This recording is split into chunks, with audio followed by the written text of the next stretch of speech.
When you think about the Last Supper, what comes to mind?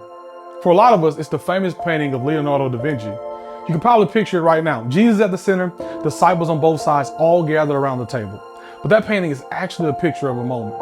That moment was meant to be a picture of something even deeper, because God was always use visual reminders to help his people remember. In the Old Testament, God gave his people the Passover meal. Every single year, they would gather together and eat a specific meal to remember how God rescued them from slavery in Egypt. It wasn't just dinner, it was a symbol, a reminder that God saves, God redeems, and God is faithful. And then one night, Jesus sits down with his disciples to celebrate their very meal. In Luke 22, verse 7 through 20, Jesus takes the bread, breaks it, and says, "This is my body, given for you." And he takes the cup and says, "This cup is the new covenant in my blood, poured out for you." In that moment, Jesus is saying this isn't just about remembering what God did in the past. This is about what God is doing right now through me. It takes an old symbol and fills it with new meaning.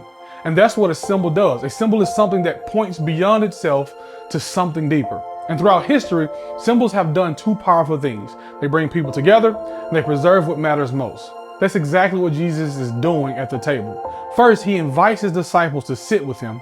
Now, in this culture, sharing a table wasn't casual. It meant acceptance. It meant relationship. It meant I'm with you. And if you look closely at the table, you'll see all kinds of people, different personalities, different backgrounds, even people who would fail him. And yet Jesus still invites them, because this table points to a powerful truth, that everyone is invited, no matter your past, no matter your doubts, no matter where you come from, you are invited to the table of Jesus. Then he takes the bread and he breaks it. And that bread points to another truth, that you are loved. His body would be broken so that we could be made whole. This wasn't symbolic suffering. It was real sacrifice. Jesus was choosing the cross for you. And then he lifts the cup and he says, "This is the new covenant." A covenant is a relationship, a promise. In the Old Testament, the covenant was based on laws and external obedience. It often operated out of fear and obligation, but Jesus is introducing something new. A covenant not based on fear, but on grace. Not driven by pressure, but by love. Not changing us from the outside in, but transforming us from the inside out. His blood would be poured out to make this possible. So now, every time we take communion, we're not just participating in a ritual. We're stepping into a reminder that you are invited, you are loved, you are covered by grace. And maybe today, that's exactly what you need to hear. Because it's easy to forget. We forget when we mess up. We forget when we feel distant from God. We forget when life gets heavy, but the table calls us back.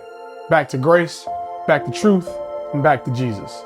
So the next time you see this image of the Last Supper, the next time you take communion, don't just see bread and a cup. See the invitation, see the love, see the covenant, and remember what Jesus did wasn't just for the world, it was also for you.